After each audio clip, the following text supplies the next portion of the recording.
जय हिंद। स्वागत है आप सभी का एड ऑपरेटर पे। आज के इस क्लास में हम लोग नेशनल इनकम पढ़ के पूरा कंप्लीट कर देंगे।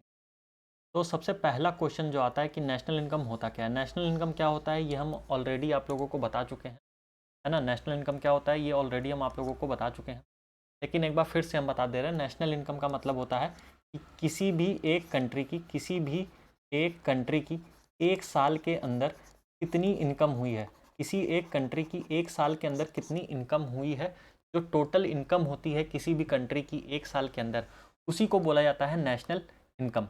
लेकिन हम लोगों को एक चीज़ और समझनी है कि किसी भी कंट्री की इनकम कैसे होती है। तो आप सभी लोगों को मालूम है कि हर कंट्री में कुछ ना कुछ चीज़ों का प्रोडक्शन होता है, ठीक है। कुछ ना कुछ चीज़ें बनती हैं, किसी न किसी चीज़ों का प्रोडक्शन होता है। तो जनरली प्रोडक्शन जो है वो दो तरीके की चीज़ों का होता है।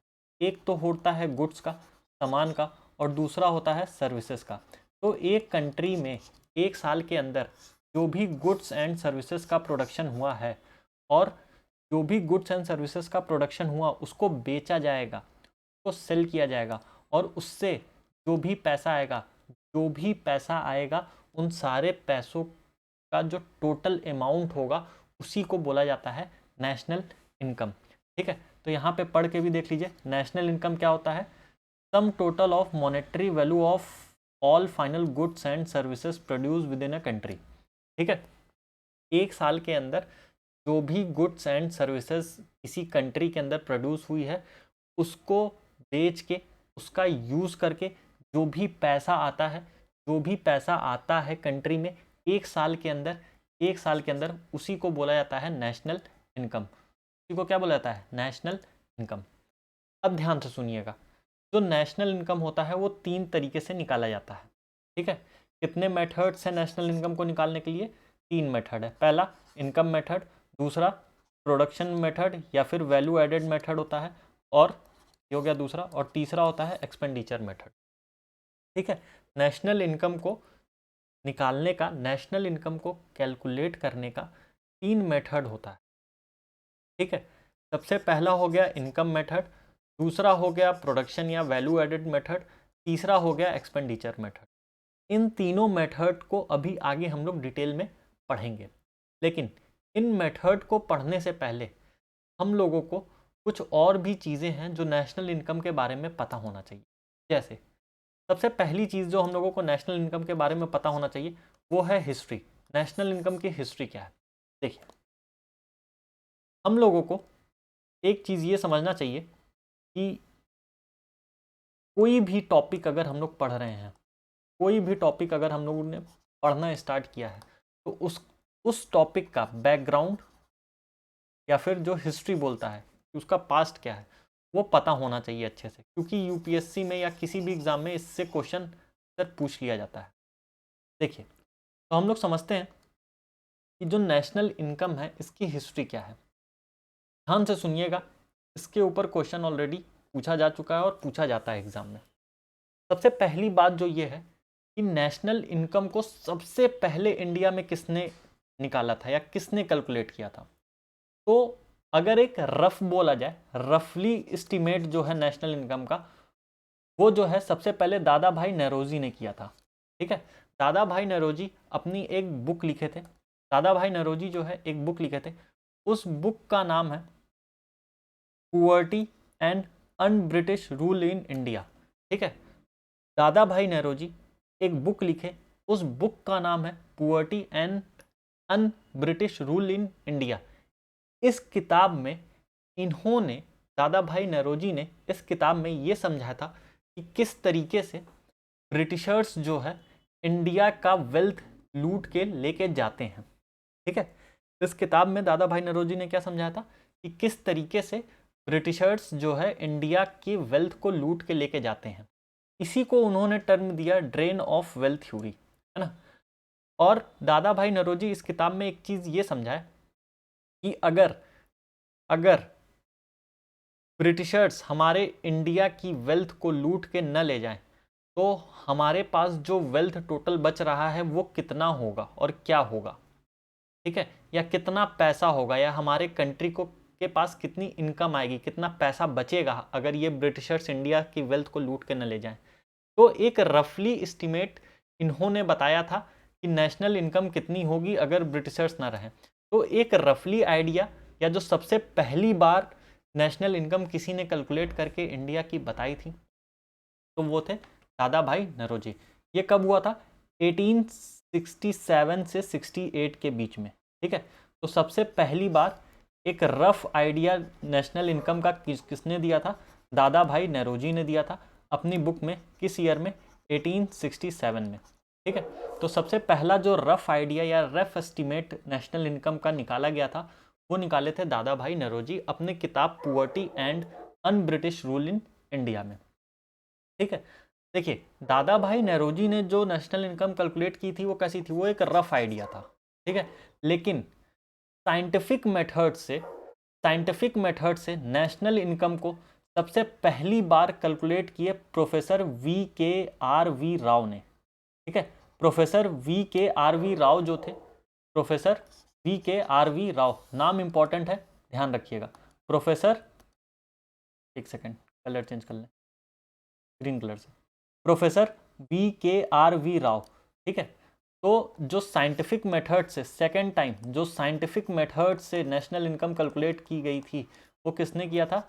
VKRV राव। ठीक है, VKRV राव जो थे वो पहली बार साइंटिफिक मेथड से जो है हमारे कंट्री की नेशनल इनकम का पता लगाए थे। किस ईयर में किया था इन्होंने? तो 1931 में साइंटिफिक मेथड का यूज करते हुए VKRV राव ने हमारे देश की नेशनल इनकम कैलकुलेट की थी। ठीक है, लेकिन ये कब की डेट है? तो ये है आज़ादी से पहले। तो आज़ादी से पहले अगर एग्जाम में ये क्वेश्चन पूछ लिया कि आज़ादी से पहले साइंटिफिक मेथड का यूज करते हुए किसने देश की नेशनल इनकम पता लगाई थी, तो उसका आंसर क्या हो जाएगा? Professor VKRV Rao. अगर ये पूछ ले कि सबसे पहली बार नेशनल इनकम किसने पता लगाई थी, तो दादा भाई नौरोजी ने लगाई थी। ठीक है, अगर ये पूछ ले कि साइंटिफिक मेथड का यूज करते हुए किसने सबसे पहले नेशनल इनकम पता लगाई थी, तो प्रोफेसर VKRV राव ने लगाई थी आज़ादी के पहले। ठीक है, फिर आगे चल के 1947 में हमारा देश जो है वो आज़ाद हो जाता है ना। ब्रिटिशर्स जो है इंडिया को छोड़ के चले जाते हैं। तो जब हमारा देश आज़ाद हो गया तो आज़ादी के बाद 1948 में, ठीक है, 1948 में आज़ादी के अगले साल 1948 में हमारे देश में पहली बार जो है नेशनल इनकम पता लगाया जाता है। आज़ादी के बाद, आज़ादी के एक साल बाद, कब? 1948 में। 1948 में आज़ादी के एक साल बाद हमारे देश में फिर से जो है नेशनल इनकम का पता लगाया जाता है। और इस बार जो हमारे देश की नेशनल इनकम कैलकुलेट की जा रही है वो की जा रही है मिनिस्ट्री ऑफ कॉमर्स से। ठीक है, तो मिनिस्ट्री ऑफ कॉमर्स जो है वो थर्ड टाइम जो है देश की नेशनल इनकम कैलकुलेट करती है। ठीक है, आज़ादी के बाद अगर क्वेश्चन ये पूछ लिया कि इंडिपेंडेंस के बाद, अंग्रेजों से आज़ादी के बाद देश की नेशनल इनकम को सबसे पहले बार किसने कैलकुलेट किया था, तो मिनिस्ट्री ऑफ कॉमर्स ने कैलकुलेट किया था आज़ादी के बाद। आज़ादी के बाद सबसे पहली बार मिनिस्ट्री ऑफ कॉमर्स से नेशनल इनकम कैलकुलेट किया था। आज़ादी के पहले सबसे पहली बार और रफ आइडिया में जो है दादा भाई नौरोजी ने नेशनल इनकम कैलकुलेट की थी, एक रफ आइडिया दिए थे कि देश की नेशनल इनकम इतनी होगी। ठीक है, आज़ादी से पहले साइंटिफिक मेथड का यूज करते हुए देश की नेशनल इनकम किन्होंने बताई थी, तो VKRV राव ने बताई थी। ठीक है, अब ध्यान से समझिएगा, 1948 में मिनिस्ट्री ऑफ कॉमर्स ने नेशनल इनकम कैलकुलेट किया, लेकिन एक साल बाद, उसके एक साल बाद यानी 1949 में क्या होता है, नेशनल इनकम कमिटी बैठाई जाती है, एक कमिटी बनाई जाती है और उस कमिटी का नाम रहता है national income committee. National income committee जो है 1949 में बनाई जा रही है। ठीक है, और इस नेशनल इनकम कमिटी के जो चेयरमैन हैं, उनका नाम है डॉक्टर PC, देखिए यहाँ पे डॉक्टर PC महालनोबिस। ठीक है। अब ये जो इंसान थे, इनका पूरा नाम है, पीसी का यहाँ पे मतलब है प्रशांत चंद्र, प्रशांत चंद्र, ठीक है। ये जो शख्स थे, ये बहुत ही ब्रिलियंट इंसान, उस टाइम के एक बहुत ही अच्छे जो है साइंटिस्ट और स्टैटिशियन थे, ठीक है। इनकी जो पढ़ाई लिखाई हुई थी वो इंडिया में नहीं हुई थी, वो किंग्स कॉलेज हुई थी कैम्ब्रिज में, ठीक है। कैम्ब्रिज से ये पढ़ लिख के आए थे। कैम्ब्रिज के बाद इन्होंने प्रेसिडेंसी यूनिवर्सिटी में भी अपनी पढ़ाई लिखाई की। ये उस टाइम के बहुत ही ज़्यादा अच्छे इकोनॉमिस्ट या फिर कह लीजिए एक बहुत ही अच्छे इंडियन साइंटिस्ट और स्टैटिशियन थे, ठीक है। इन्होंने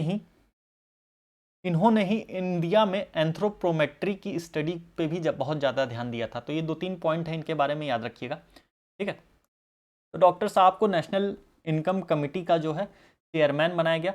उसके साथ साथ इनको इंडियन स्टैटिकल इंस्टीट्यूट का, यहाँ पे नाम देखिएगा, इंडियन स्टैटिकल इंस्टीट्यूट के भी इनको चेयरमैन बनाया गया, ठीक है। तो नेशनल इनकम कमेटी बनाई गई थी 1949 में, ठीक है। नेशनल इनकम कमेटी और इंडियन स्टैटिकल इंस्टीट्यूट, ये दोनों मिलके 1949 में देश की नेशनल इनकम को कैलकुलेट किया था, ठीक है। लेकिन अगर बात करें अभी प्रेजेंट में नेशनल इनकम कैलकुलेट करने की या नेशनल इनकम को निकालने की जिम्मेदारी किसकी होती है, तो एनएसओ की होती है, ठीक है, नेशनल स्टैटिक ऑफिस, ठीक है। जो नेशनल स्टैटिक ऑफिस है, ये प्रेजेंट टाइम में जो है देश की नेशनल इनकम को पता लगाता है, ठीक है। और जो भी देश की नेशनल इनकम है, इस नेशनल इनकम को ये नेशनल अकाउंट स्टैटिक्स, इसका एक पब्लिकेशन है, उसमें ये पब्लिश करता है। तो नेशनल अकाउंट स्टैटिक्स में नेशनल स्टैटिक ऑफिस, एनएसओ जो है, नेशनल स्टैटिक ऑफिस जो है, ये पब्लिश करता है नेशनल इनकम को नेशनल अकाउंट स्टैटिक्स में, ठीक है। और ये जो एनएसओ है,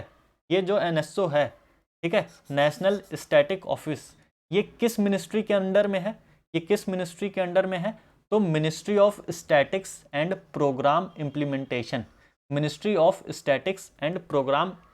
इम्प्लीमेंटेशन, मिनिस्ट्री के अंडर में ही नेशनल स्टैटिक ऑफिस है, जो हमारे कंट्री की नेशनल इनकम को कैलकुलेट करता है, ठीक है। फिर अभी प्रेजेंट टाइम में क्या हुआ है कि जो अपना ये है सीएसओ, ठीक है, सीएसओ को जो है मर्ज कर दिया गया है नेशनल सैंपल सर्वे ऑर्गेनाइजेशन से, ठीक है। और उसको मर्ज करके बना दिया गया है national statical organisation. I hope आप लोगों को देश की नेशनल इनकम की हिस्ट्री कहाँ से स्टार्ट हुई थी, दादा भाई नेरोजी से लेके ministry of static and programming implementation तक, या फिर नेशनल स्टैटिकल ऑर्गेनाइजेशन तक, यहाँ तक की जो भी हिस्ट्री है पूरा, यानी ये जो बैकग्राउंड है पूरा नेशनल इनकम का, ये अच्छे तरीके से समझ में आ गया होगा। अब हम लोग चलते हैं अपने अगले टॉपिक पे, जो कि है objective of measurement of national income. आखिर क्या ऑब्जेक्टिव है, क्या है ऑब्जेक्टिव जिस वजह से हम लोग नेशनल इनकम को कैलकुलेट करते हैं, ठीक है। देखिए ध्यान से सुनिएगा, अगर किसी भी कंट्री का डेवलपमेंट पता लगाना है, ठीक है, कि किसी भी कंट्री का इकोनॉमिक डेवलपमेंट कैसा है, तो उसमें एक बहुत मेजर रोल प्ले करता है नेशनल इनकम, ठीक है। और किसी भी कंट्री का अगर आपको ग्रोथ रेट पता करना है, ग्रोथ रेट या फिर ग्रोथ ट्रैक, कैसा ग्रोथ ट्रैक है, किसी कंट्री की इकॉनमी बढ़ रही है या किसी कंट्री की इकॉनमी कहीं पे रुकी हुई है या किसी कंट्री की इकॉनमी नीचे हो रही है, ठीक है। जो ट्रैक होता है किसी भी कंट्री के इकॉनमी का, वो चीज़ें जो है नेशनल इनकम से ही पता चलती है। तो नेशनल इनकम ट्रैक रखता है किसी भी कंट्री की इकॉनमी की ग्रोथ का, ठीक है। अगला पॉइंट देखिए क्या कह रहा है, ये वाला, गवर्नमेंट को कोई भी अपना डेवलपमेंट प्रोजेक्ट लाना हो या कोई भी गवर्नमेंट का गोल हो, है ना, या गवर्नमेंट को कोई भी प्लानिंग करनी हो, डेवलपमेंट प्लानिंग करनी हो, गवर्नमेंट का कोई भी प्लान हो इकॉनमी को लेके, गवर्नमेंट का कोई डेवलपमेंट प्रोजेक्ट हो, तो वो चीज़ें जो है नेशनल इनकम को ध्यान में रखते हुए ही की जाती है। गवर्नमेंट जब भी कोई प्लान बनाएगी, कोई भी डेवलपमेंट प्रोजेक्ट लाएगी, तो उसमें नेशनल इनकम को ध्यान में रखते हुए ही बनाएगी। ठीक है, अब ध्यान से समझिएगा कि किसी भी कंट्री की जो इकॉनमी होती है ना, वो बहुत ज़्यादा, उस कंट्री की इकॉनमी पे बहुत ज़्यादा इम्पैक्ट पड़ता है कंजम्पशन से और डिस्ट्रीब्यूशन से। गुड्स का कितना कंजम्पशन हो रहा है, गुड्स का क्या डिस्ट्रीब्यूशन है, क्या गुड्स का प्रोडक्शन हो रहा है, या किसी भी गुड्स एंड सर्विस का कैसा प्रोडक्शन हो रहा है, कैसा कंजम्पशन है, कैसा डिस्ट्रीब्यूशन है। ठीक है, इन सारी चीज़ों पे इकॉनमी पूरी डिपेंड रहती है। ठीक है, तो जो नेशनल इनकम है ना, इससे ये पता चलता है कि क्या एडवांटेजेस हैं और क्या डिसएडवांटेजेस हैं इकॉनमी में किसी भी चीज़ के कंजम्पशन या डिस्ट्रीब्यूशन को लेके, है ना। तो ये सारे ऑब्जेक्टिव हैं, ये तीनों ऑब्जेक्टिव हैं जो आपके सामने यहाँ पे लिखे हुए हैं, जिस वजह से नेशनल इनकम को कैलकुलेट किया जाता है। ठीक है, नेशनल इनकम कैलकुलेट करने की क्या ऑब्जेक्टिव है, तो यहाँ पे ये तीनों लिखे हुए हैं, फर्स्ट, सेकेंड, थर्ड। इसका स्क्रीनशॉट ले लीजिएगा और एक बार पढ़ के देख लीजिएगा, आपको समझ में आ जाएगा। ठीक है, अगले टॉपिक क्या है कि क्या इंपॉर्टेंस है नेशनल इनकम को कैलकुलेट करने का। नेशनल इनकम कैलकुलेट करना ज़रूरी क्यों है, क्या ज़रूरत पड़ जाती है कि नेशनल इनकम को कैलकुलेट करना पड़े। तो देखिए, सबसे पहले तो इकॉनमी के लिए, दूसरा नेशनल पॉलिसीज़ के लिए, जो नई नई नेशनल पॉलिसीज़ बनती है, इकॉनमी के प्लानिंग के लिए, रिसर्च करने के लिए, इकोनॉमिक मॉडल के लिए, पर कैपिटा इनकम कैलकुलेट करने के लिए। ये कुछ 5-6 इंपॉर्टेंट चीज़ हैं जिस वजह से नेशनल इनकम को कैलकुलेट किया जाता है। एक एक करके हम लोग इसको पूरा अच्छे से डिटेल में समझेंगे। देखिए, सबसे पहला क्या है, इकॉनमी के लिए ध्यान से समझिएगा। किसी भी कंट्री की इकॉनमी में इंटरनेशनल ट्रेड जो हो रहा है, या किसी एक पर्टिकुलर आदमी की इनकम कितनी है, ठीक है, कितनी इंडस्ट्रीज़ हैं, कितना प्रोडक्शन हो रहा है, कितना आउटपुट हो रहा है, ये सारी चीज़ें नेशनल इनकम के थ्रू ही पता चलेंगी, एकदम ब्रॉड वे में। तो इकॉनमी के लिए नेशनल इनकम कैलकुलेट करना बहुत ज़्यादा ज़रूरी हो जाता है। किसी भी कंट्री की इकॉनमी डेवलपिंग है, डेवलप कर रही है, या फिर रुकी हुई है, या फिर नहीं डेवलप कर रही है, उस कंट्री की इकॉनमी कैसी है, ये सारी चीज़ें पता लगाने के लिए नेशनल इनकम को कैलकुलेट करना बहुत ज़रूरी है।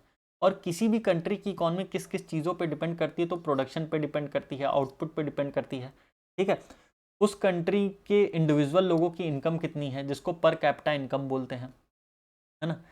इंटरनेशनल ट्रेड ट्रांजैक्शन कैसा हो रहा है उस कंट्री में, उस कंट्री में इंडस्ट्रियल प्रोडक्ट कैसा बन रहा है, कितना बन रहा है, क्या बन रहा है। तो ये सारी चीज़ें पता लगाने के लिए नेशनल इनकम को कैलकुलेट करना बहुत ज़रूरी होता है।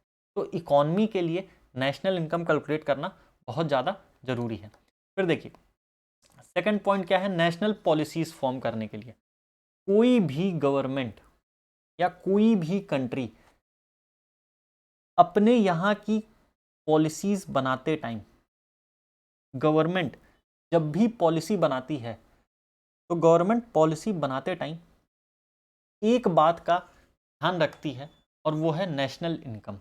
ठीक है, नेशनल इनकम अगर आपको पता है तो आप बहुत सारी चीज़ों को ध्यान में रखते हुए आप अपने कंट्री के लिए पॉलिसीज़ बना सकते हो।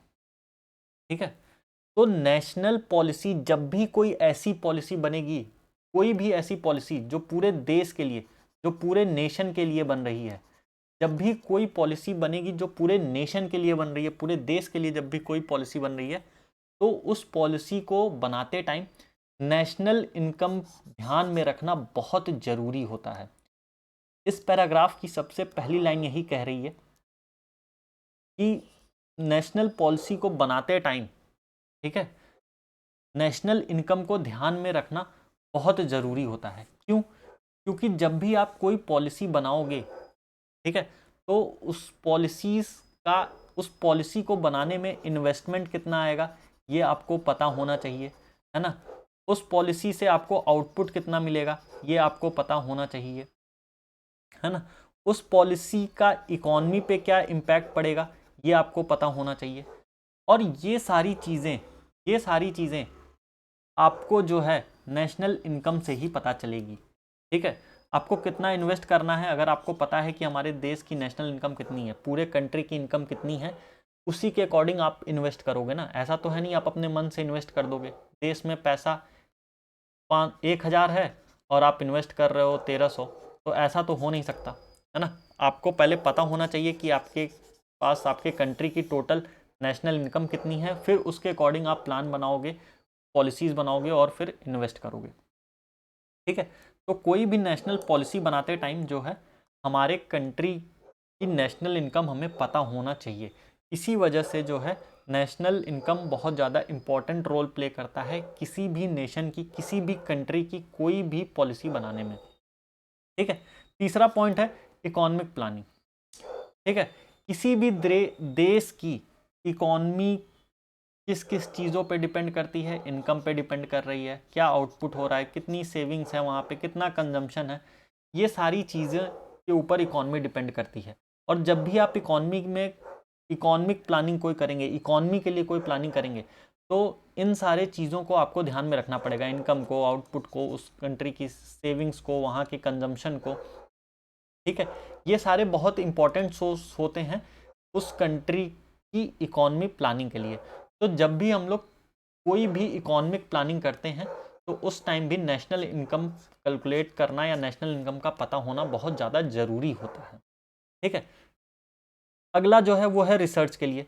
रिसर्च के लिए कोई भी इकोनॉमिक रिसर्च हो गई या कंट्री के ऊपर कोई भी रिसर्च चल रही है, या जो भी इकोनॉमिक्स की स्टडी कर रहे हैं, जो भी स्कॉलर्स हैं, जो भी पीएचडी कर रहे हैं इकोनॉमिक्स में, है ना, या जो भी स्कॉलर्स हैं, कोई भी रिसर्च होती है देश में जो कि पूरे नेशन के लेवल पे हो रही है, कंट्री के लेवल पे हो रही है, तो उस रिसर्च में भी नेशनल इनकम का पता होना बहुत ज़रूरी होता है ना। बिना नेशनल इनकम के हम लोग जो है किसी भी कंट्री का जो है एग्जैक्ट चीज़ें नहीं पता कर पाएंगे, है ना। तो रिसर्च में भी नेशनल इनकम बहुत ज़्यादा इम्पोर्टेंट रोल प्ले करती है। ठीक है, फिर उसके बाद अगला क्या है, per capita income. Per capita income क्या होता है कि आपके कंट्री की पर पर्सन की इनकम कितनी है, और पर पर्सन की इनकम किसी भी कंट्री की कैसे पता चलेगी तो किसी भी कंट्री की पर कैपिटा इनकम जो है पता लगाने के लिए हम लोगों को पता होना चाहिए नेशनल इनकम। जो भी नेशनल इनकम है यानी पूरे कंट्री की जो टोटल इनकम है उसको डिवाइड कर देते हैं टोटल पॉपुलेशन से। ठीक है, तो टोटल कंट्री की जो इनकम है उसको डिवाइड कर देते हैं टोटल पॉपुलेशन से, तो कंट्री के एक आदमी की इनकम पता चल जाती है। इसी को बोला जाता है पर कैपिटा इनकम। तो पर कैपिटा इनकम का पता लगाने के लिए, पर कैपिटा इनकम का पता लगाने के लिए सबसे इम्पॉर्टेंट चीज़ जो है वो है देश की इनकम। तो नेशनल इनकम पता होना चाहिए हम लोगों को पर कैपिटा इनकम को कैलकुलेट करने के लिए। आई होप आप लोगों को ये इतनी चीज़ें समझ में आई होगी। अब जो हम लोग अगली चीज़ पढ़ेंगे वो पढ़ेंगे कि नेशनल इनकम को कैलकुलेट करने के ये जो तीनों मेथड्स थे, यहाँ पे ये जो तीनों मेथड्स हम आप लोगों को बताए थे नेशनल इनकम को कैलकुलेट करने के लिए, कौन कौन से, इनकम मेथड, प्रोडक्ट या वैल्यू एडिशन मेथड और एक्सपेंडिचर मेथड। ठीक है, इसको हम आप लोगों को समझा देते हैं किस तरीके से होगा, उसके बाद नेशनल इनकम वाला टॉपिक हम लोगों का ख़त्म हो जाएगा। तो सबसे पहले हम लोग समझते हैं इनकम मेथड का। ठीक है, इनकम मेथड ध्यान से देखिए।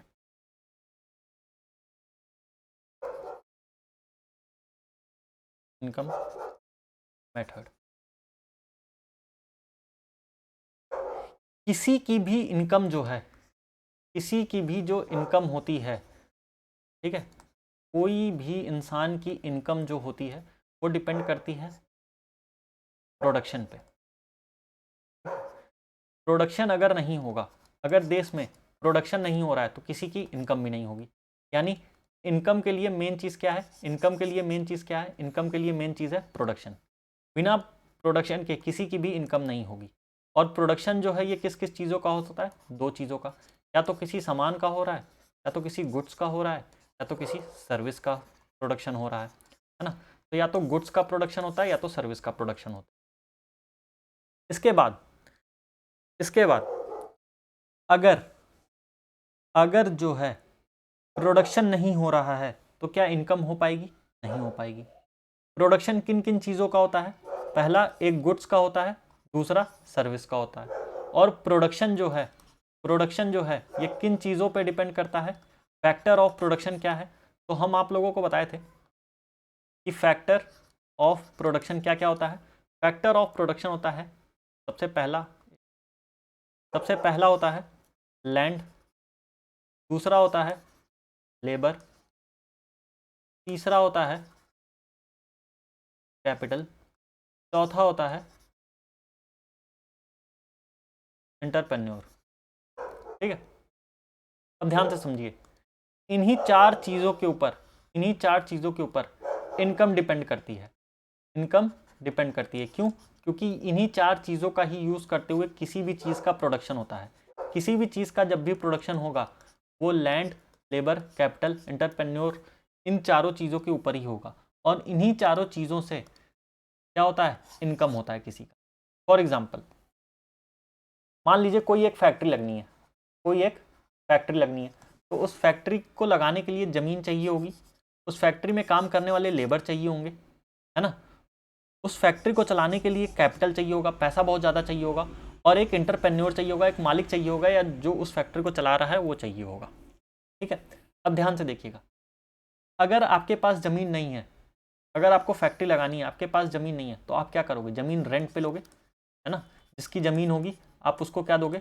आप उसको रेंट दोगे, यानी उसको क्या हो रही है? उस इंसान को क्या हो रही है? इनकम हो रही है। जैसे ये एक आदमी है, इस आदमी के पास ये ज़मीन है, ये आप हो, आपको ज़मीन चाहिए फैक्ट्री लगाने के लिए, तो आप इस आदमी से जाके बोलोगे ये अपनी ज़मीन हमको दे दो, इस ज़मीन के बदले हम तुमको जो है महीने का 10,000 रुपये देंगे, देंगे। ठीक है, तो आदमी क्या करेगा? जिसकी ज़मीन होगी वो आपको ज़मीन दे देगा रेंट पे, और उसको आप क्या दोगे? उस ज़मीन का रेंट दोगे। तो उस आदमी की क्या हो रही है? इनकम हो रही है, बिल्कुल हो रही है, उस आदमी को पैसा मिल रहा है, इनकम हो रही है। ठीक, दूसरा, आपके फैक्ट्री में जो काम करेंगे लेबर, आप उनको वेजेस दोगे, उनको कुछ पैसा दोगे काम करने का, तो जो आप वेजेस दे रहे हो उनसे लेबर्स की क्या हो रही है? इनकम हो रही है। ठीक है, आपके पास कैपिटल नहीं था, आपके पास पैसा नहीं था फैक्ट्री को चलाने के लिए, तो आप जो है पैसा, बहुत बड़े अमाउंट में जो पैसा होता है वो कहाँ से लेते हो? बैंक से लोन लेते हो, है ना। और जब आप बैंक से लोन लोगे तो लोन के बदले में आप बैंक को क्या दोगे? इंटरेस्ट दोगे, है ना, इंटरेस्ट दोगे। तो इससे बैंक का क्या हो रहा है? इनकम हो रहा है। और आपका जो इंटरेस्ट दिया हुआ पैसा है,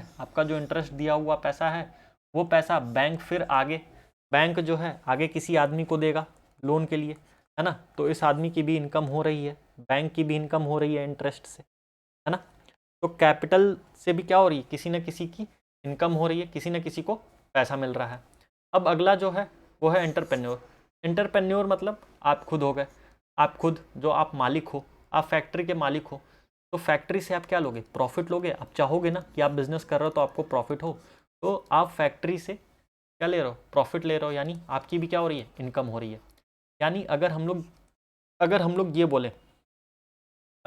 बोलें कि इनकम जो है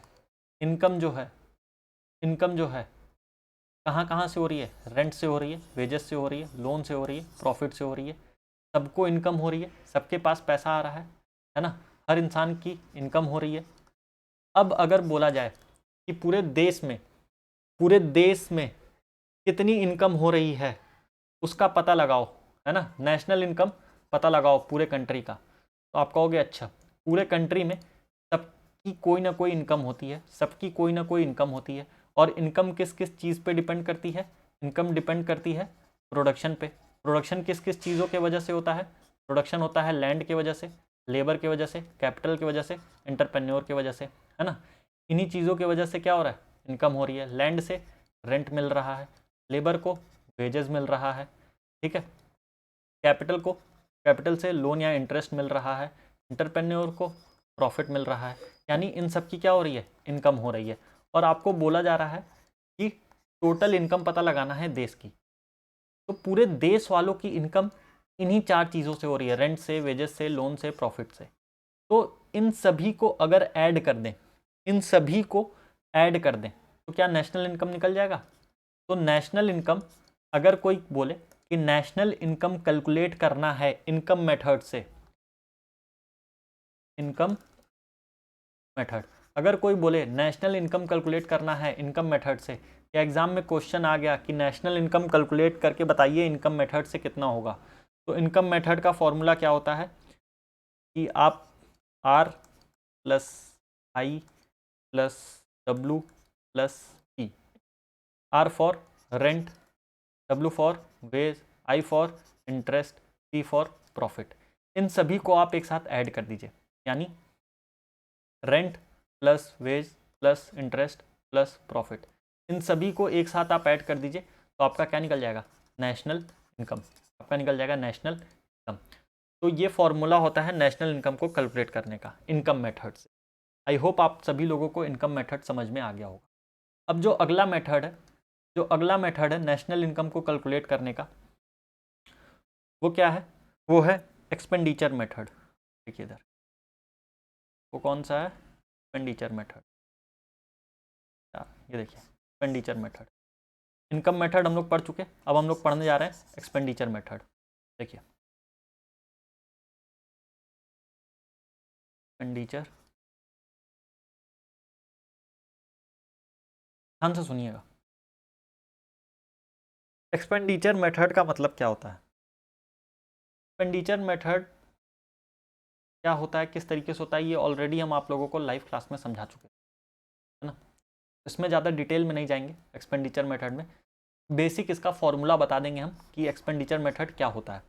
देखिए हम सभी लोगों को कहीं ना कहीं से कोई ना कोई इनकम होती है ना, किसी के पास सैलरी आ रही है, किसी के पास प्रॉफिट आ रहा है, किसी के पास वेजेस आ रहा है, मतलब सबकी कोई ना कोई इनकम है। आपको जो भी इनकम मिलती है, आपके पास जो भी पैसा आता है, आप उस इनकम से क्या क्या करते हो, ध्यान से समझिए। आप उस इनकम से क्या करते हो, आप कुछ ना कुछ कंज्यूम करते हो, कुछ ना कुछ खरीदते हो अपने लिए उस इनकम से, है ना। प्लस आपके पास जो इनकम आई है, एक तो आप इस इनकम से कुछ ना कुछ खरीदोगे, कंज्यूम करोगे, है ना। दूसरा, आप इस इनकम को कहीं ना कहीं इन्वेस्ट करते हो, है ना, इन्वेस्ट कर दोगे, या फिर जो है आप बैंक में रख दोगे कि आपको इंटरेस्ट मिले, या कहीं ना कहीं आप पैसे को इन्वेस्ट करोगे। तो जो भी आपने कंज्यूम किया है उसमें आपको ऐड करना है इन्वेस्टमेंट, उसमें क्या ऐड करना है, इन्वेस्टमेंट ऐड करना है।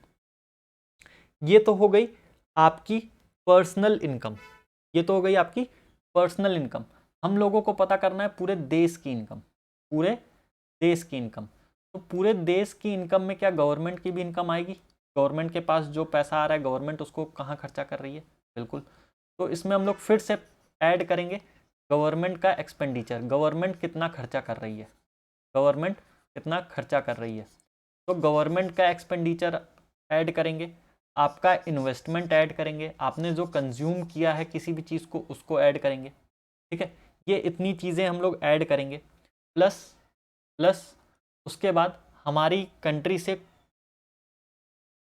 हमारे कंट्री में कुछ ना कुछ सामान आया होगा, है ना, सॉरी, हमारे कंट्री से कुछ ना कुछ सामान गया होगा, एक्सपोर्ट हुआ होगा, तो एक्सपोर्ट को हम लोग ऐड करेंगे। क्यों, क्योंकि ये भी खर्चा है। कोई भी चीज़ कंज्यूम करते टाइम हम लोग पैसा खर्च करेंगे, पैसा देंगे, कहीं इन्वेस्ट करते टाइम हम लोग पैसा देंगे, है ना। गवर्नमेंट जो पैसा खर्चा कर रही है वो भी कहीं ना कहीं गवर्नमेंट पैसा वो दे रही होगी। फिर हम लोग जो अपने कंट्री से कुछ ना कुछ सामान बना के दूसरे कंट्री में भेज रहे हैं वो भी जा रहा है। तो यानी यहाँ पे क्या हो रहा है, सब जगह जा ही रहा है। तो इन सब को ऐड करेंगे, कंजम्पशन, इन्वेस्टमेंट, ठीक है, गवर्नमेंट एक्सपेंडिचर प्लस एक्सपोर्ट, और कहीं ना कहीं से हमारे कंट्री में बाहर से सामान आ रहा होगा, तो इंपोर्ट को हम लोग माइनस कर देंगे। तो इसका फॉर्मूला क्या बनता है, सी कंजम्पशन, ठीक है, कंज्यूम जो किए वो, plus investment, plus government expenditure को लिखते हैं जी, गवर्नमेंट एक्सपेंडिचर को लिखते हैं जी, ठीक। फिर इसमें प्लस करते हैं एक्सपोर्ट, प्लस करते हैं एक्सपोर्ट, है ना, जो भी एक्सपोर्ट हम लोगों ने किया है उसमें फिर माइनस कर देते हैं हम लोग इंपोर्ट, इंपोर्ट को हम लोग एम से डिनोट करते हैं, इंपोर्ट। तो ये फॉर्मूला बन जाता है, ये फॉर्मूला बन जाता है एक्सपेंडिचर मेथड का।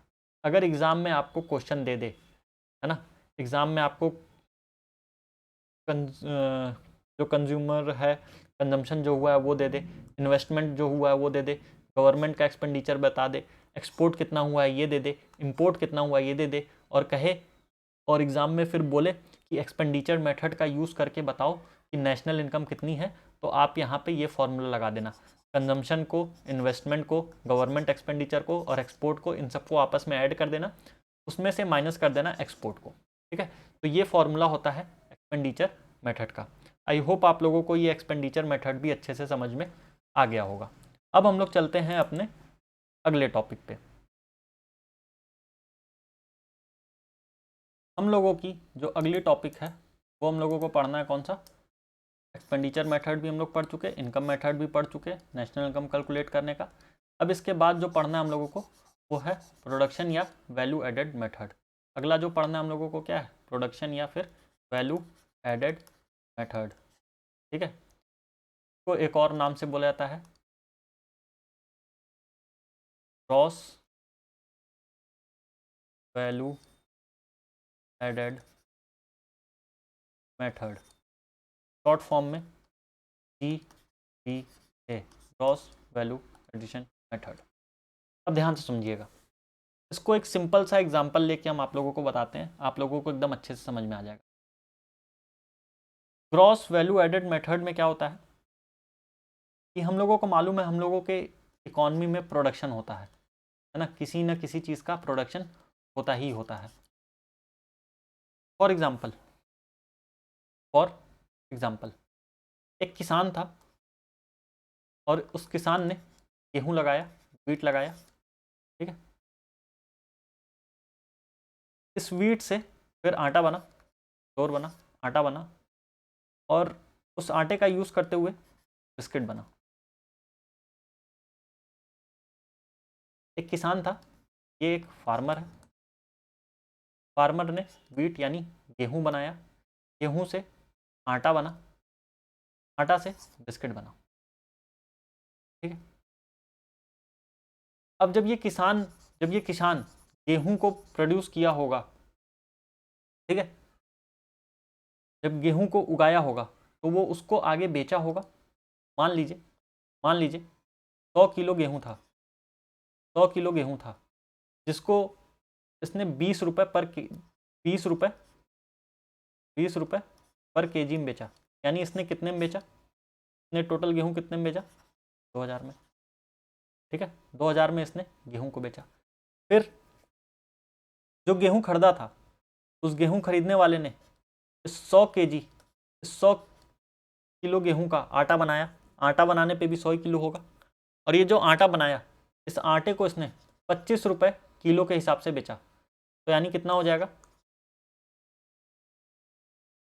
ठीक है, कितना हो गया, 2500, एक जीरो हट जाएगा।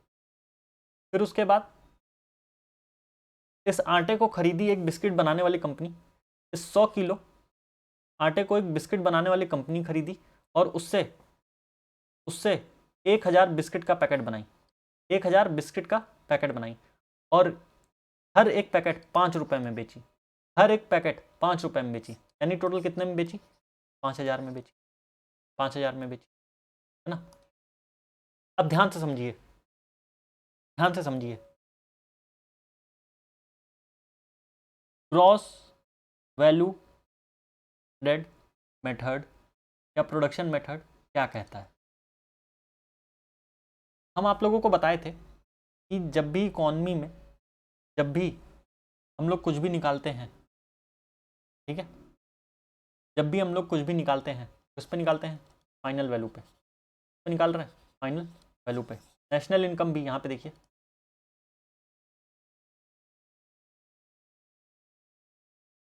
यहाँ पे देखिए, यहाँ पे भी क्या बोला है, फाइनल गुड्स की वैल्यू जो होगी, फाइनल गुड्स की वैल्यू जो होगी। तो फाइनल गुड्स की वैल्यू कितनी आ रही है, फाइनल गुड्स की वैल्यू कितनी आ रही है, 5000 आ रही है, 5000 आ रही है ना। लेकिन क्या जो ओरिजिनल प्रोड्यूस हुआ था वो कितने का था, 2000 का था। फाइनल कितना बन रहा है, 5000 बन रहा है ना।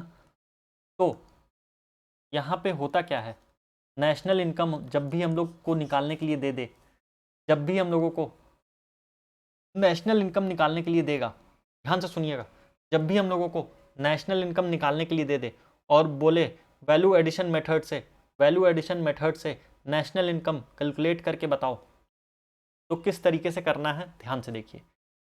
यहाँ पे ध्यान से समझिएगा, यहाँ पे जो गेहूं था, एक सेकेंड,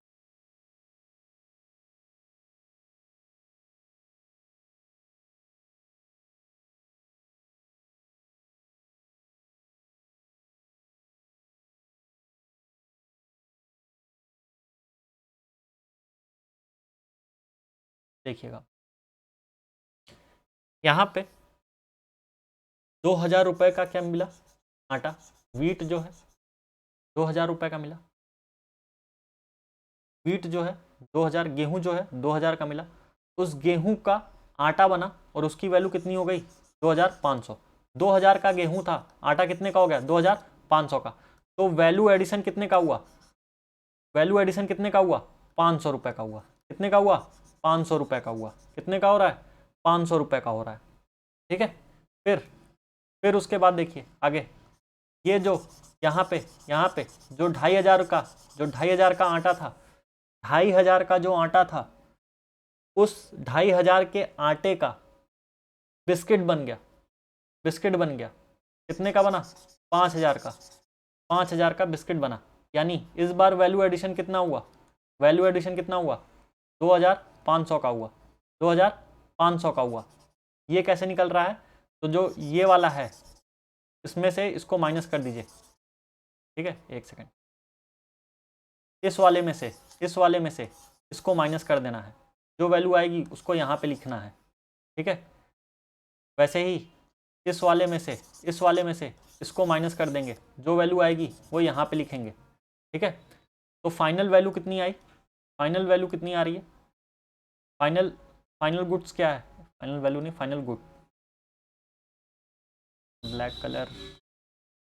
ठीक है, यहाँ पे देखिए 2500 हुआ, बिस्किट फाइनल गुड था, बिस्किट जो फाइनल गुड था, इसमें वैल्यू एडिशन कितने का हुआ, 2500 का। ठीक है, जो आटा बना, ये जो आटा बना गेहूं का, उसमें वैल्यू एडिशन कितने का हुआ, 500 का हुआ। ठीक है, जो गेहूं था वो कितने का था, 2000 का था। कितने का था, 2000 का था।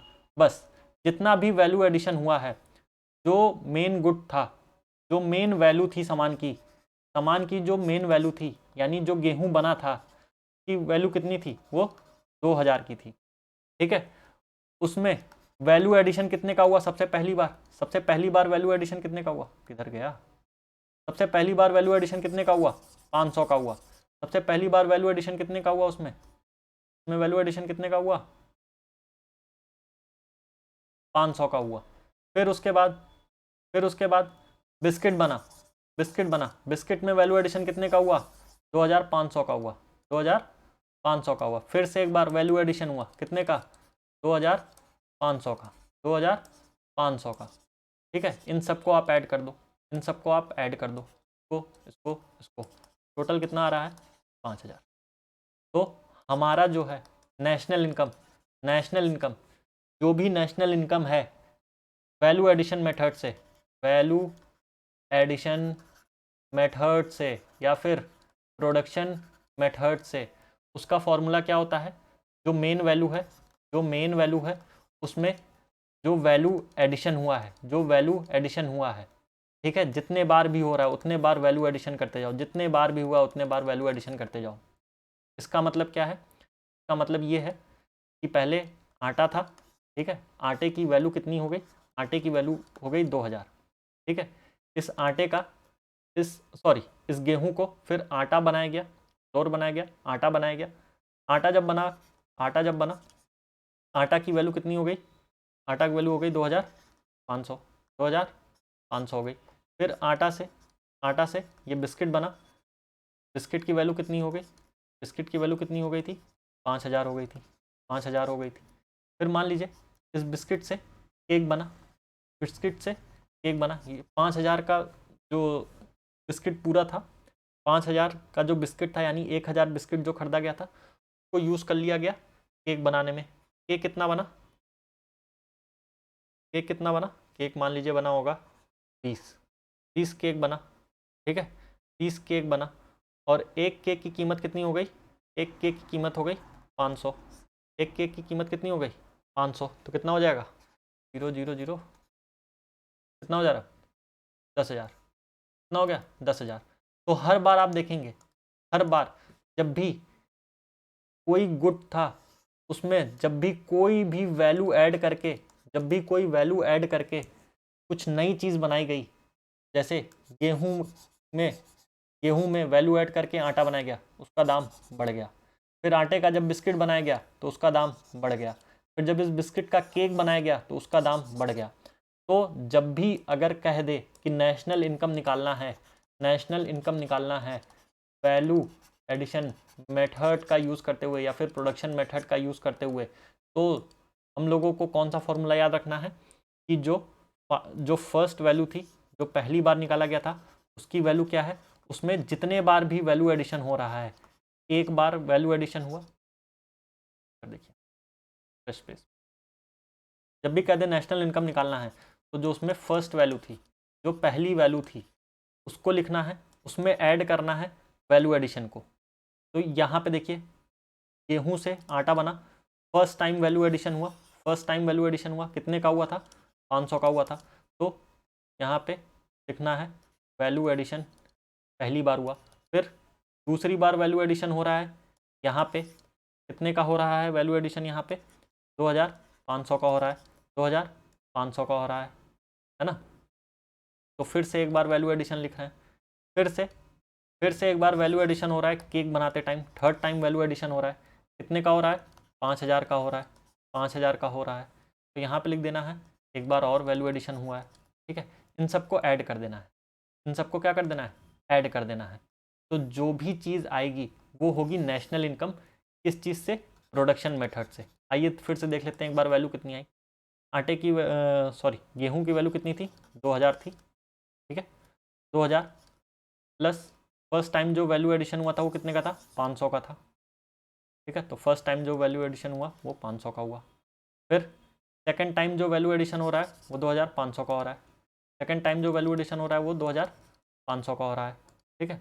फिर थर्ड टाइम केक में जो वैल्यू एडिशन हो रहा है वो कितने का हो रहा है, वो हो रहा है 5000 का, है ना, 5000 का। इन सबको जब हम लोग ऐड कर देंगे, इन सभी को जब हम लोग ऐड कर देंगे तो क्या आ जाएगा, नेशनल इनकम आ जाएगा। तो कितना हो जाएगा 2000 है प्लस 500 है प्लस 2500 है प्लस 5000 है, तो कितना आ जाएगा 10,000। टोटल कितना आ जाएगा 10,000।